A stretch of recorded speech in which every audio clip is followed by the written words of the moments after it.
حضرت جنید بغدادی دجلہ کے کنارے جا نکلے اور آپ کے شاگرد بھی تھے آپ کے ساتھ، تو وہاں بہلول ملے۔ بہلول ایک مجذوب تھے، تو کہا کہ چلیے ان سے ذرا بات کرتے ہیں۔ تو شاگردوں نے کہا یہ تو ایک دیوانہ شخص ہے اور آپ اس سے کیا ملیں گے؟ آپ اتنے پڑھے لکھے عالم اور اتنے بڑے فقیہ اور صوفی، اور ایک دیوانے شخص سے آپ ملیں گے؟ دنیا اس کو دیوانہ کہتی ہے، بہلول دیوانہ۔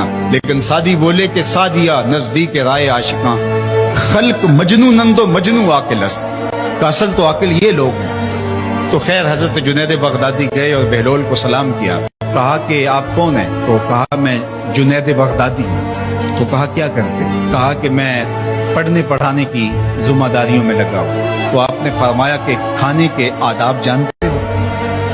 کہا کہ ہاں، ہاتھ دھوئے جائیں، بسم اللہ شریف پڑھی جائے، چھوٹا لقمہ لیا جائے اور چبا چبا کے کھایا جائے، اور اس کے بعد الحمدللہ کہا جائے۔ تو بہلول کہنے لگا کہ میں تو آپ کو بہت بڑا عالم سمجھتا تھا، آپ تو کھانے کے ادب کو بھی نہیں جانتے۔ اور اپنا کپڑا اٹھایا، جھاڑا اور ایک جانب چل دیے۔ شاگردوں نے کہا ہم نے آپ کو کہا تھا کہ اس شخص کے پیچھے جانے کا کیا فائدہ، یہ تو دیوانہ شخص ہے۔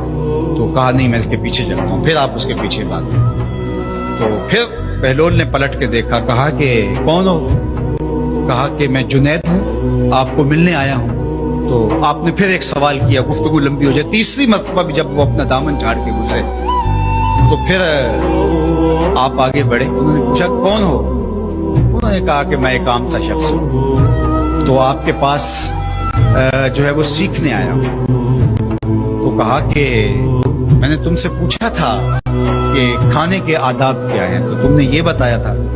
کہا جی میں نے تو یہی پڑھا ہے اور میں نے یہی بتایا ہے۔ تو کہا کھانے کا سب سے پہلا ادب یہ ہے کہ لقمہ حلال کا ہو، باقی لقمے چھوٹے چھوٹے توڑ کے کھائے یا چبا چبا کے کھائے، یا جو ہے وہ پانی پہلے پیے یا بعد میں پیے، کہا یہ باتیں بات کی ہے۔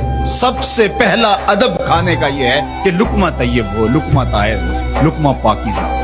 اللہ اکبر۔ تو ہمارے رب نے ہمیں پاکیزہ رزق کھانے کی